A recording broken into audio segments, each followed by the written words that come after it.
times in the Super Bowl. So last night, I was watching Texas Tech, and what a Sonny Cumbie, what a great story he's going to be at Louisiana Tech. Their coach is going to, the defensive coordinator's going to Abilene Christian to take over there. And we're going to hear from the Ole Miss defensive coordinators here in just a second. But they beat Mississippi down. And the Big 12 gets the nice win there. Now, West Virginia was beaten, and they were very sluggish, 18-6 by Minnesota. But the SEC's lost 3 games in the bowls to group of fives. Now, Alabama plays Cincinnati. That's a group of 5. We don't know what's going to happen there. I think what most people think might happen.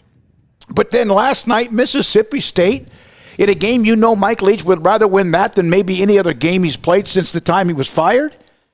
And I mean, the SEC has no-showed so far during the bowls. And then they did the same thing basically last year, other than what Alabama, of course, did by putting the cherry on top of their national title.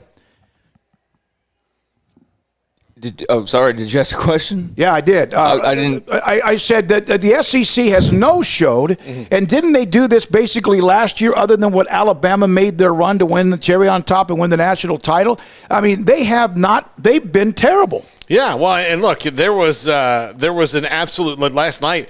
Mike Leach. I was kind of curious to see how that game went because, he had a little extra sauce on that one because of his history with Texas Tech and what he feels he's still owed. But, yeah, they haven't done anything. And again, I do think it's silly to measure things totally by bowl games.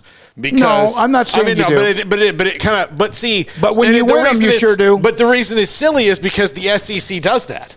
The SEC is like, well, we won all these bowl games. Yeah. Okay, did more of your guys stay? Did less of them have COVID? Like, what was your reasoning for this year? What was the reason that you guys were the best? And so because of that, like, if you're going to use that metric as SEC fans and we're better than everybody and we do all this, then maybe you have to accept it when it stings you on the other way. No, not maybe. You do. Yeah. You do. You can't pick and choose. You can't say Georgia 2 or 3 years ago when Texas beat them up. Well, we really didn't have anything to play for. But that's what they say, though. Yeah. That's what I'm sure there's Mississippi State fans that are like, oh, we didn't care to be there, or we had guys missing with COVID or whatever. I mean, but one team looked like they wanted to be there, and that was Tech. And I give Sonny Cumbie a lot of credit. I know that's going to kickstart their offseason, and they're going to be an energetic team. And I saw, I think it was like Bill Jones or somebody's talking about they're really going to have the identity of Baylor, and they're going to be really physical. I think Tech's always kind of been physical. I don't think they've ever been like super soft. I don't think they've necessarily been good, but they've been physical. Could they take a step up there? Sure. Could they take a step up in energy? Sure. And I think we started to see maybe the early signs of that. Joey McGuire is going to go to the very long offseason that he's already had with a lot of momentum because of, all the time that he had to be able to get recruiting done.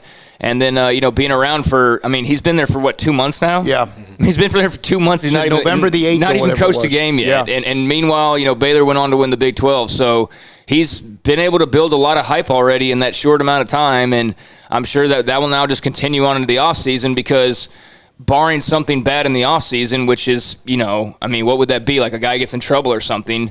There's no reason to have a bad offseason. So the hype machine is just going to continue to grow for Texas Tech. And, I'm sure there'll be a team that is mentioned next year as one of the, the teams to watch out for. And we'll get to finally see what a Joey McGuire team actually looks like. But, yeah, last night they looked impressive. And I'm sure that made a lot of Louisiana Tech fans excited about the future since that's the head coach that they'll be, following along here now after last night. Yeah, we'll have Carlos Silva, who covers Tech at 4:30, just to kind of discuss the offseason moving forward. You cannot say a conference is good or bad based on bowl records. And John, just on the chat room goes, well, the lower-tier teams have played. Well, one of the things we hear about the SEC is how good and deep they are.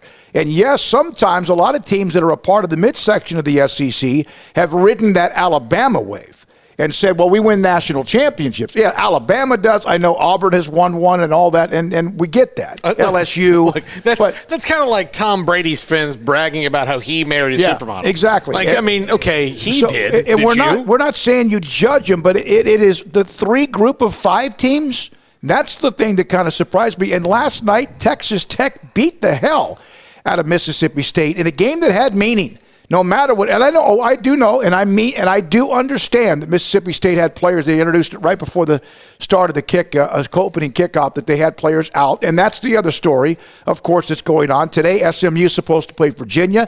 That game was canceled. I mentioned Maryland right now up 14, now 17 on Virginia Tech. Clemson, Iowa State this afternoon. Oregon and Oklahoma, two good ones tonight, or this afternoon here as well as they play at Fenway Park. In fact, Clemson, Iowa State, Oregon, and Oklahoma are in the Alamo Bowl down in San Antonio with Bob Stoops coaching that team. All right, Baylor and Ole Miss.